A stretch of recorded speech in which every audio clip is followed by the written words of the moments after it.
오늘 새벽에 우리에게 말씀을 받습니다. 오늘은 사도행전 16장 16절에서 34절까지 말씀을 저와 여러분이 받도록 하겠습니다. 한 절씩 읽고요. 마지막 34절은 갖도록 하겠습니다. 16절 제가 먼저 읽습니다. 우리가 기도하는 곳에 가다가 점치는 귀신 들린 여종 하나를 만나니 점으로 그 주인들에게 큰 이익을 주는 자라. 그가 바울과 우리를 따라와 소리질러 이르되 이들은 지금 하나님의 종으로서 구원의 길을 너희에게 전하는 자라 하며 18절 이같이 여러 날을 하는지라 바울이 심히 괴로워하여 돌이켜 그 귀신에게 이르되 예수 그리스도의 이름으로 내가 네게 명하노니 그에게서 나오라 하니 귀신이 즉시 나오니라. 여종의 주인들은 자기 수익의 소망이 끊어진 것을 보고 바울과 실라를 붙잡아 장터로 관리들에게 끌어갔다가 20절 상관들 앞에 데리고 가서 말하되 이 사람들이 유대인인데 우리 성을 심히 요란하게 하여 로마 사람인 우리가 받지도 못하고 행하지도 못할 풍속을 전한다 하거늘. 22절 무리가 일제히 일어나 고발하니 상관들이 옷을 찢어 벗기고 매로 치라 하여 많이 친 후에 옥에 가두고 간수에게 명하여 든든히 지키라 하니 그가 이러한 명령을 받아 그들을 깊은 옥에 가두고 그 발을 착고에 든든히 채웠더니 한밤중에 바울과 실라가 기도하고 하나님을 찬송하며 죄수들이 듣더라. 이에 갑자기 큰 지진이 나서 옥터가 움직이고 문이 곧 다 열리며 모든 사람이 메인 것이 다 간수가 자다가 깨어 옥문들이 열린 것을 보고 죄수들이 도망한 줄 생각하고 칼을 빼어 자결하라 하거늘.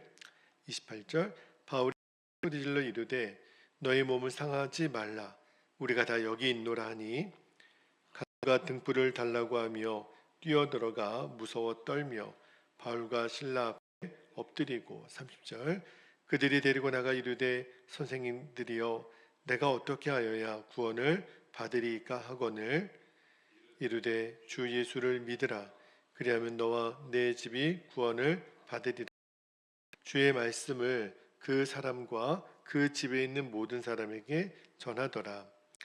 그 밤 시각에 간수가 그들을 데려다가 그 맞은 자리를 씻어주고 자기와 그 온 가족이 다 세례를 받은 후 34절 함께요. 그들을 데리고 자기 집에 올라가 음식을 차려주고 그와 온 집안이 하나님을 믿음으로 크게 기뻐하니라. 아멘. 하나님의 말씀입니다. 자, 오늘 새벽에는 제목이 고난이 다 똑같은 고난이 아니다라는 제목으로 말씀을 좀 나누고 기도하겠는데 오늘 우리가 읽은 본문은 사도행전에서 굉장히 유명한 본문이에요. 바울과 실라가 이제 빌립보에서 복음 사역을 하다가 어떤 일을 만나게 되냐면 그 점치는 귀신 들린 어느 여종을 고쳐 줍니다. 뭐 수일이 지나도록 바울 일행을 너무너무 괴롭히니까 예수 그리스도의 이름으로 명하니까 귀신이 떠나갔단 말입니다. 그러니까 이제 이 점치는 귀신이 떠나니까 이 여종이 더 이상 점을 칠 수가 없는 거예요. 근데 그동안 어떤 일이 있었냐면 이 점을 치는 여종으로 인해서 그 주인들이 아마도 돈을 벌었던 모양입니다. 그 조건으로 점을 쳐주고 돈을 받았던 모양인데 이제 점치는 귀신이 떠나갔으니 점을 칠 수가 없는 거예요. 그러니까 이제 이 여종의 주인들이 난리가 난 겁니다. 그리고 이제 바울과 실라를 붙잡아서 관원들에게 끌고 가서 뭐라고 얘기를 하냐면 자 21절 말씀을 볼게요. 21절에 보니까 로마 사람인 우리가 받지도 못하고 행하지도 못할 풍속을 전한다 하거늘. 이러한 죄목으로 바울 예를 고소를 한 거예요. 그러니까 그 무리도 합세해서 이 바울과 실라를 고소합니다. 그러니까 여기 보니까 받지도 못하고 행하지도 못할 풍속이 뭐예요? 바울이 전했던 복음이거든요. 그러니까 이 복음 전하는 것 때문에 사실은 자기들이 점주는 귀신이 떠나간 것이 발단이 되었지만 이제 바울과 신라를 이제 무고하게 고소를 해서 그들을 이제 참소를 한 거죠. 그리고 나서 이제 바울과 신라가 엄청나게 많은 배를 맞습니다. 진짜 이게 웬 날벼락이에요. 그리고 착고의 차이고 그리고 깊은 이제 옥에 갇힌 일이 이제 일어납니다. 그런데 이 바울과 신라가 공교롭게 이러한 엄청난 고난의 해프닝을 당하는 이유가 뭐죠? 사실은 복음을 전하다가 이렇게 된 거예요. 예수님을 전하다가. 그러니까 이때 받은 고난은 예수님 때문에 당하는 고난, 복음으로 인해 당하는 고난이죠. 제가 오늘 설교 제목에 고난이 다 똑같은 고난이 아니라고 그랬는데 고난은요 크게 두 가지가 있어요. 하나는 죄로 인하여 당하는 고난이 있죠. 저희 가정이 이번 주에 가정 예배를 드릴 때 베드로전서 말씀을 우리가 쭉 읽었는데 베드로전서 4장 15절에 보면 고난 똑같지가 않아요. 죄로 인한 고난이 있다라고 베드로가 이야기를 하는데 4장 15절에 보니까 너희 중에 여기서 너희는 성도들을 말합니다. 누구든지 살인이나 도둑질이나 악행이나 남의 일에 간섭하는 자로 고난을 받지 성도들 중에 여기 보니까 살인, 도둑질, 악행, 남의 일에 간섭하는 아마 이런 일로 인해서 고난을 당하는 성도들이 있었던 모양입니다. 근데 성경은요 이런 고난, 그러니까 죄를 짓고 당하는 고난을 부끄러운 고난이라고 말을 해요. 그러니까 하나님의 영광을 드러내는 게 아니라 하나님의 영광을 가리는 것 이런 거예요. 아유 예수 믿는 사람들 세상 사람들과 똑같네. 예수 믿는 사람들도 별거 없네. 그러니까 예수님을 믿는다고 하면서도 교회를 다닌다고 하면서도 이렇게 죄로 인해서 당하는 고난은요 아무런 영광을 드러낼 수가 없어요. 죄 때문에 당하는 고난을 우리가 그동안 여러 번 다뤘지만 죄로 인한 고난을 우리가 징계라고 이야기를 하잖아요. 하나님이 죄로 인해서 사실은 징계하는 것도 어떤 의미에서는 감사한 거죠. 하나님의 자녀니 하나님이 사랑의 매를 드시는 건데 이때는 어떻게 하면 돼요? 징계를 당하는 그러니까 죄로 인하여 징계를 당할 때는요. 그 징계를 달게 받으면 돼요. 그리고 정말 주님 앞에 내가 전심으로 회개를 하면 됩니다. 그러면 그렇게 철저하게 회개를 하면 하나님이 그 징계를 푸세요. 그리고 긍휼의 은혜를 내려 주시죠. 자, 그런데 고난이 다 똑같은 고난이 아니라 그랬어요. 또 하나의 고난이 있어요. 오늘 바울과 신라가 당했던 복음을 전하다가 한마디로 예수님 때문에 당하는 고난인 거죠. 말씀을 지키기 위해서, 말씀대로 살기 위해서 복음을 전하다가 당하는 고난. 역시 이러한 예수님 때문에 당하는 고난을 당할 때는 어떻게 하라 그랬냐면 오히려 즐거워하고 기뻐하라고. 자, 고린도전서 4장 13절 말씀을 한번 볼게요. 이 예수님으로 인하여 당하는 고난의 때는 이렇게 하라고 말씀합니다. 오히려 너희가 그리스도의 고난에 참여하는 것으로 뭐 하라고요? 즐거워하라. 즐거워하라는 거예요. 오늘 본문에 바울과 신라가 당하는 고난이 딱 이런 고난이에요. 2절부터 24절에 보면 지금 바울과 신라가 어떤 고난을 당하냐면 자 22절부터 3절만 볼게요. 무리가 일제히 일어나 고발하니 상관들이 먼저 옷을 찢어 벗깁니다. 그리고 매로 치라 하여 23절에 많이 친 후에 옥에 가두고 간수에게 명하여 든든히 지키라 하니 24절 그가 이러한 명령을 받아 그들을 깊은 옥에 가두고 그 발을 착고에 든든히 채웠더니 복음을 전했다는 거 한 가지 이유만으로 바울과 신라가 오늘 말씀해 보니까 껴지고 많이 맞았다 그랬는데 아마 거의 죽을 만큼 때렸다는 거예요. 게다가 깊은 옥에 가두고 발의 착고를 찾다 그랬는데 이게 거의 여러분 사형틀이라고, 그러니까 사지를 움직이지 못하는 완전히 이렇게 올가매는 그러한 형벌을 당하고 지금 깊은 옥에 던져지게 됩니다. 그러니까 진짜 이게 무슨 날벼락이에요. 성령에 이끌려서 빌립보에서 복음을 전하고 루디아도 만나고, 야, 도 여행이 은혜 가운데 잘 시작이 되려나 보다 그랬는데 너무너무 말할 수 없는 고난을 바울과 실라가 당하죠. 자, 그런데 오늘 이 본문에서 정말 우리가 주목해 보고 싶은 것이 이러한 상황 가운데 있었던 바울과 실라의 반응이에요.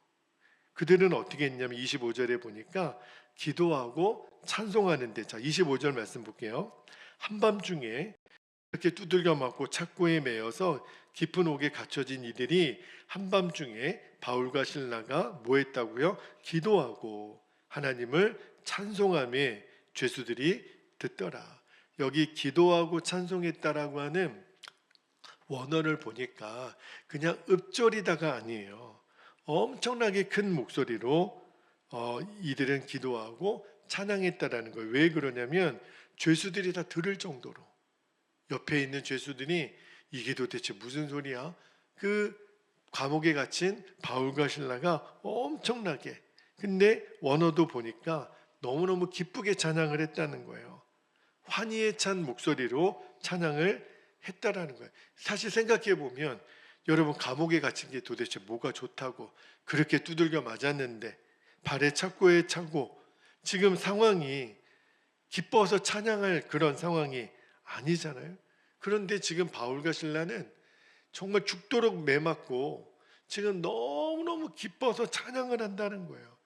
정말 인간의 상식으로는 이해할 수 없는 행동인 거죠. 도대체 무엇이 이들로 이렇게 기쁘게 찬양하게 만들었냔 말이에요. 그죠? 그러니까 바울과 실라는 알았던 거예요. 지금 우리가 당하는 고난이 죄로 인하여 당하는 고난이 아니라면, 다시 말하면 예수님 때문에 당하는 고난, 복음 때문에 당하는 고난이라면 아마 바울과 실라는 서로를 위로했을 거예요. 우리 기뻐할 수 있잖아. 우리가 죄져서 당하는 고난 아니라면 얼마든지 이 고난을 견딜 수 있잖아. 그렇게 막 너무너무 기뻐서 찬양을 했다라는 거예요. 제가 말씀을 묵상하면서 너무너무 도전이 되는 거는, 저는 우리 교회에서 말씀 사역도 하지만 제가 거의 모든 예배에 말씀을 전하기 전에 찬양 사역도 같이 하고 있습니다. 제가 젊은 시절에도 찬양 인도도 많이 하고 그랬는데, 근데 이 바울과 실라가 찬양했을 때는 무슨 악기가 있었겠습니까? 또 뭐 시스템이 있었겠습니까? 그리고 이들의 지금 형편은요, 그렇게 맞고 찬양할 힘이 있었겠나 싶어요. 그런데 어떻게 이렇게 찬양을 하지? 기쁨에 차서 이렇게 큰 목소리로 찬양을 하지? 그리고 제 자신을 돌아본 것 같아요. 나는 이들이 불렀던 이 찬양을 나도 드리고 있나? 큰 목소리로 찬양할 수는 있겠지만 아마 이들의 찬양을 누가 영상으로 찍었다면 너무너무 웃으면서 기뻐하면서 너무너무 사모가 되는 거예요. 다윗이 하나님의 법궤가 들어왔을 때 그렇게 좋아서 덩실덩실 춤을 추며 찬양했던 것처럼, 주님, 제가 정말 찬양을 드릴 때 이들의 기쁨, 이들의 감격, 나는 드릴 수 있나요? 나는 지금 그렇게 드리고 있나요? 솔직히 너무너무 자신이 없더라고요.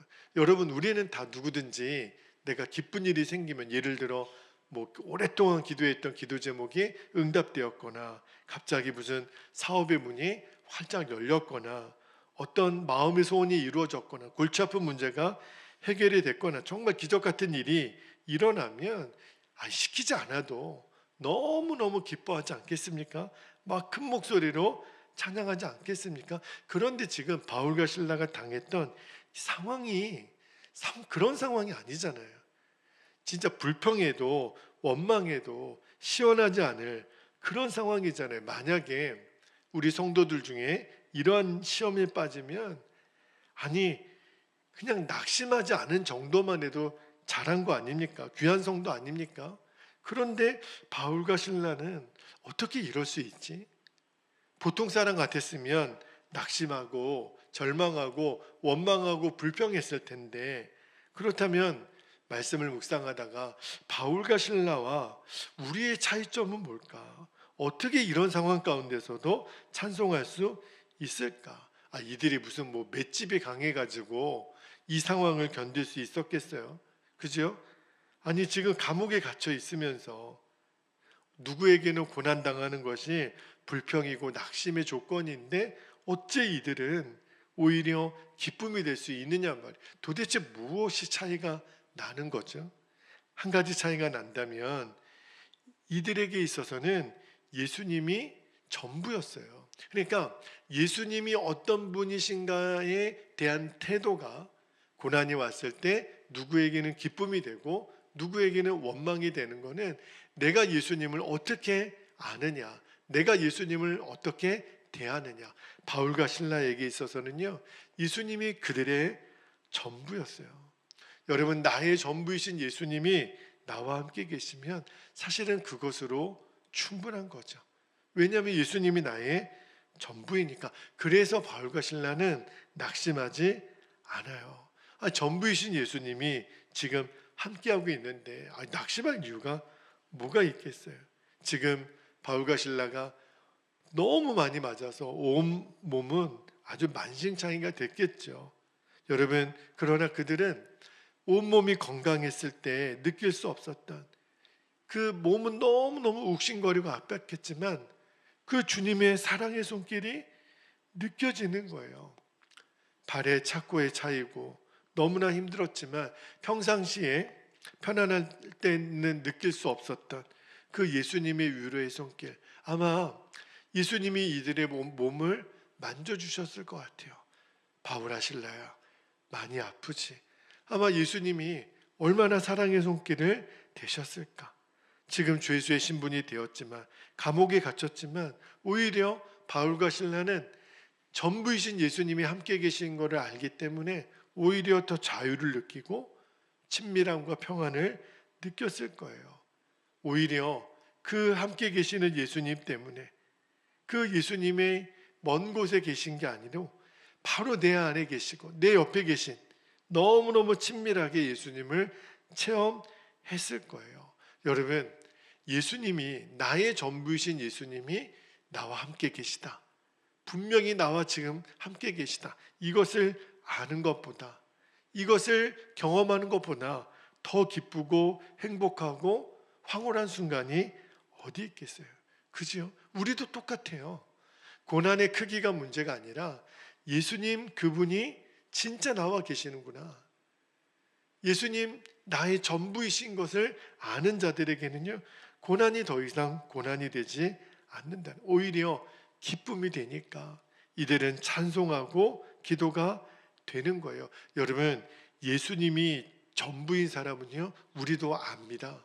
바울과 실라의 기쁨을 알아요.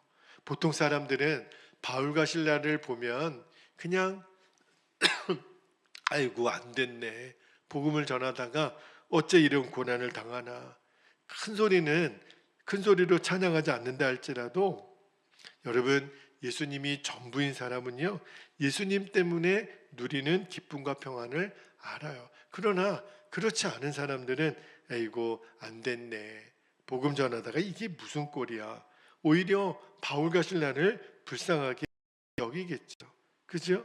여러분, 예수님을 믿어도 내게 예수님은 실제가 아니에요. 전부가 아니에요. 그러면 바울과 실라가 당하는 고난을 이해할 수 없는 거죠. 만약에 이런 상황이 나에게 닥쳐졌다, 그러면은 견디지 못하는 거죠. 예수 믿는 게 이런 거야? 그리고 다 도망가고 말 거예요. 여러분, 고난이 다 똑같은 고난이 아니에요. 우리가 당하는 고난이 죄로 인한 징계로서의 고난이 아니라면, 내가 예수님을 믿다가 하나님 말씀대로 살다가 복음을 전하다가 예수님 때문에 당하는 고난은 수지 맞는 날이에요. 나의 전부이신 예수님이 아시니까. 바울과 신라가 그래서 찬송할 수 있었던 거예요. 그래서 기도할 수 있었던 거예요. 자, 여러분, 예수님이 나의 전부다. 이 말씀이 왜 부담이 아니라 은혜가 되는 능력인지는 제가 내일 새벽에 다시 한번 이 말씀을 나누고 기도하기를 원합니다. 자, 이제 오늘 말씀을 붙잡고 우리가 기도 제목을 나눈 후에 기도하기를 원하는데요. 자, 오늘도 두 가지 기도 제목을 나누고 기도할게요. 첫 번째는 바울과 신라처럼 예수님으로 인하여 당하는 고난이 있다는 거예요. 그때는 내게 기쁨이 되게 하소서. 예수님 때문에 당하는 고난은 내가 수지 맞는 거구나. 로또 복권 맞는 것과 비교도 안 되는 거예요. 예수님 때문에 당하는 고난이 나에게 기쁨이 되게 하소서. 두 번째는요, 예수님이 나에게 전부인 사람에게만 누려지는 기쁨이 있어요. 담대함이 있어요. 주님, 이것이 나에게 실제가 되게 해주세요.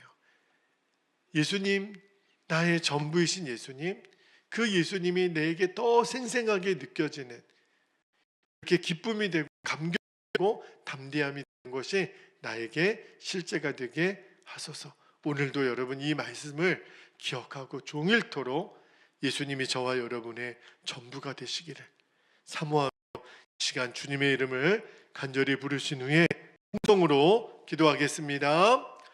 주여